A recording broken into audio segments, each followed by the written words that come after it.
Good morning. It's an honor to be here with you today. In the time that I wrote that bio, we actually have a new grandchild. So now we have two.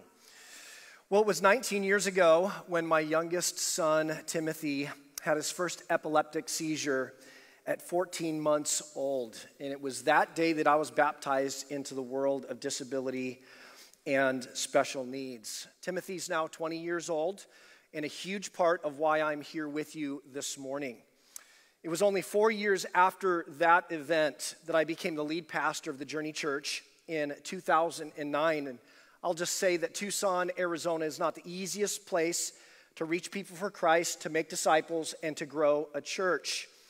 So if you look at my backstory, yes, a son with special needs, a lead pastor, and in a very difficult place. It was about 6 years into this experience that two ladies who happened to be the area directors for Young Life's Capernaum ministry wanted to meet with me to let me know that they were enjoying the church and ask me if we would be interested in hosting a ministry for their young people who were aging out of their program. They said that it wouldn't cost us anything. For me, it was a no-brainer. And when I said, absolutely, when do we start? They were befuddled. They were shocked. Why? Because they had been turned down by so many pastors in so many churches already. Our Friends for Life ministry began soon thereafter. FFL is our ministry for those with disabilities. But at the same time, we began to explore what it might mean to become a disability-inclusive church. Well, in 2016, just 1 year after that, our church began to experience significant numerical growth, due in part, I believe, to our emphasis on being a disability-inclusive church. In 2018, I began a doctoral program at Talbot School of Theology at Biola University in growing and multiplying churches in the U.S. And as I pondered in that first year what I would do doctoral research on, I wondered if there was some connection between our approach to disability inclusion and the church health that we were experiencing. And this led to my dissertation, which sought to answer this question: what is the relationship between disability ministry and church health? So I did an in-depth case studies on 3 very different churches in Arizona and California in order to understand the answer to this question. Each of these churches had to be, to some degree, disability inclusive versus merely being churches that had a disability ministry. Amos Young explains the difference between these approaches. He says, the goal cannot be just to minister to such people as objects of care, concern, or charity, although such ministry is precisely what is needed in many cases. The goal must be the full inclusion of all and the reception of each contribution, resulting in the enrichment and edification of others. And this approach has resulted in my definition of disability inclusion: ministry with or to, with and from those with disabilities. So, by combining all of the data from these three very different disability-inclusive churches, data including congregational survey, church history documents, facilities observations, focus group discussions, and dozens of interviews, a clear understanding of my research question emerged. The convergent data from these 3 case studies led to 10 findings, 8 positive, and 2, and I'm putting these in quotes, that means something, 2 negative. So, these are the 8 positive benefits of inclusive disability ministry, just following the facts, following the data. The most significant finding in the research is the way in which these churches felt so very positive about their church and its disability ministry. This is what, for lack of a better term, what I describe as positive congregational morale. And you say, what's the big deal about positive congregational morale? Well, first, not only is it not always the norm, but I want you to understand, I did this research in the fall of 2020. You know what was taking place in 2020. A polarized election, racial tensions, COVID shutdowns, a divided nation, and divided churches all over the place. And yet these churches, in the midst of this, what I describe as a dumpster fire, all of these churches had a very high degree of positivity about themselves and their ministries. If I could just pull from one of those data streams and illustrate this, this is a graph that is the combined survey data of all three churches, and these are 10 questions, 10 key areas of general church health. And if you see to the right, that means it's a superpower for this church in the perception of those being surveyed.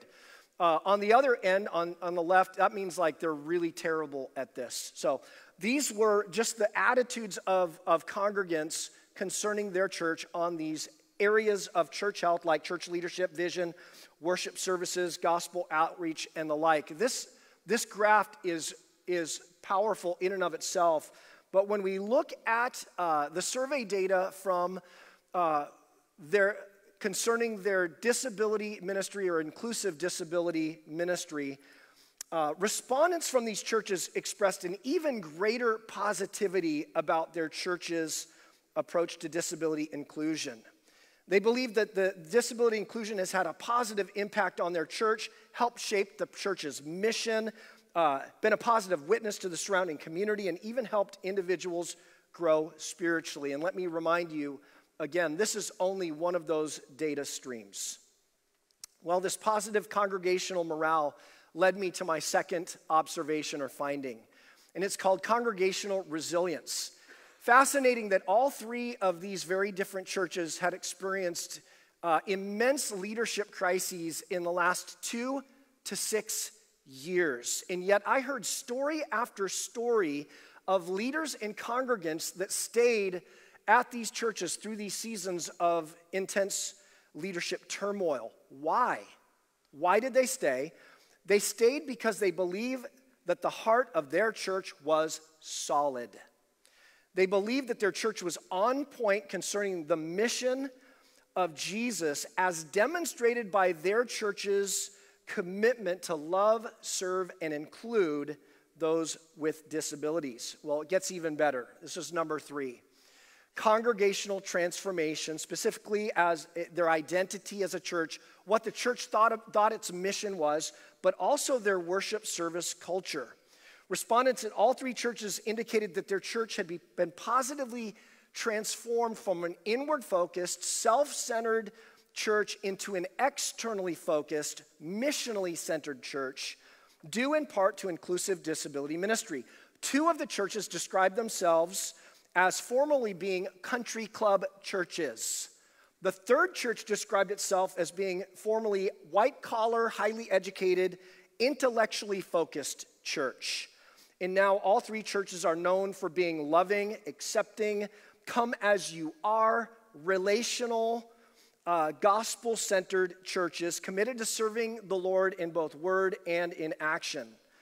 They also talked about how the presence of those with disabilities helped them become less uptight and more expressive in worship services. The lead pastor from the first church said this, and mind you, he is a Presbyterian pastor. And so this is powerful. He says, for me, watching the congregation embrace and be okay with some disruption in worship, to me, that's a sign of complete wonder and joy. And it's everything the church ought to be. It's really changed the culture of our church. Number 4, numerical growth. According to church records and statements from church leaders, a conservative estimate is that 7 to 8% of these congregations are made up of those with disabilities. But leaders of the first and the second church also talked about the reality that each person that has a disability that comes to church typically brings with them 2 to 3 other family members. And not only family members, service providers, professionals who serve the disability community, and people in the community that care about this issue, all are attracted to these disability inclusive churches. So in the final analysis, the actual number numerical growth of these churches was closer to 20 to 30% because of their emphasis on disability ministry. The fifth finding was this: individual spiritual growth.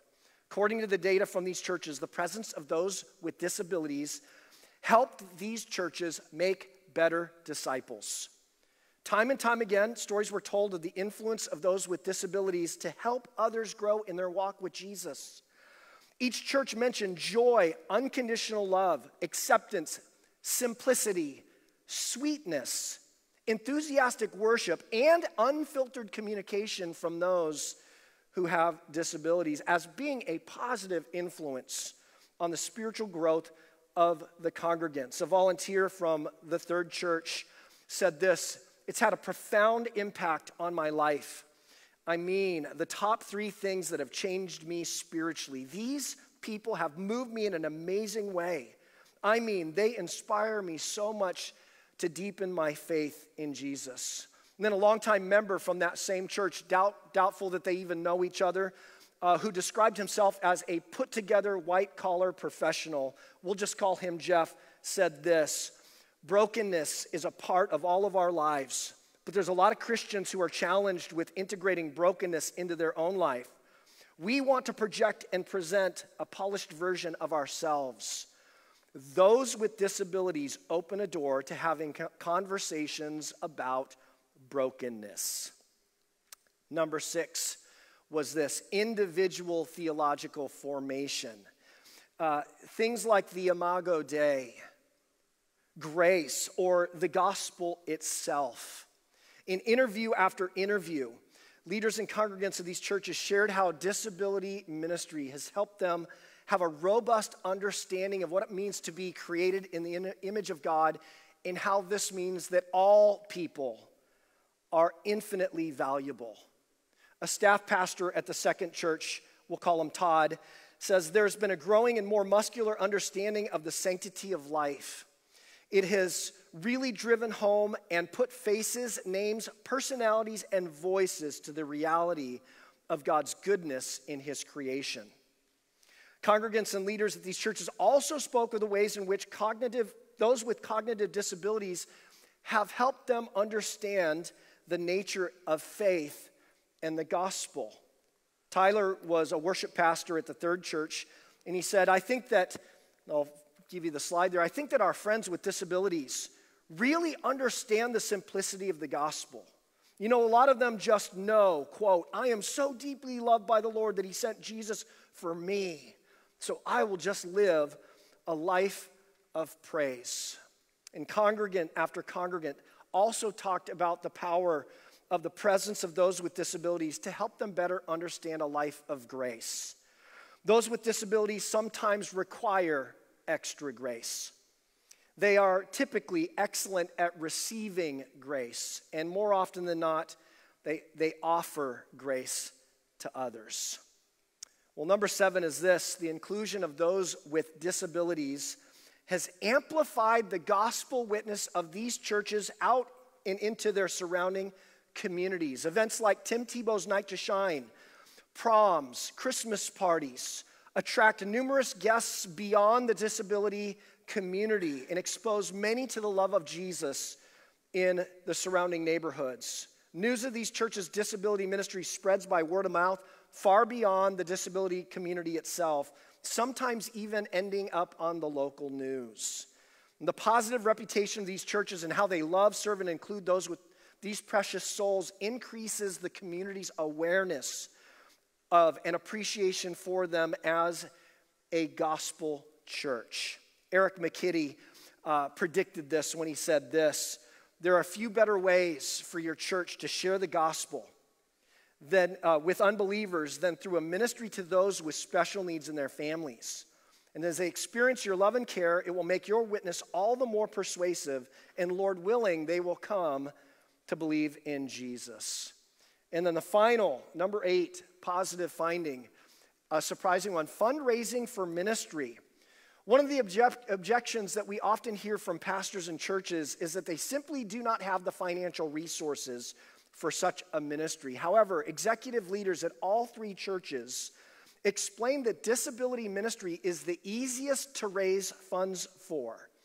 All three churches did disability ministry very differently, had different price tags attached to that, yet none of them has ever had to cut back or eliminate services due to lack of funding. Another way to say this is disability ministry raises its own support. Now for the two, quote, negative findings of inclusive disability ministry. Let me just give you the spoiler. Disruption and discomfort. The first one, disruption. Those with developmental disabilities can be disruptive in the life of the church. Inclusion has resulted in an increase in these disruptions, especially during worship services. And then discomfort. Simply stated, the presence of our friends with disabilities can initially make some people feel uncomfortable. So there they are, disruptions and discomfort. And I want to just let you know, these are real. This is the price tag of inclusive disability ministry.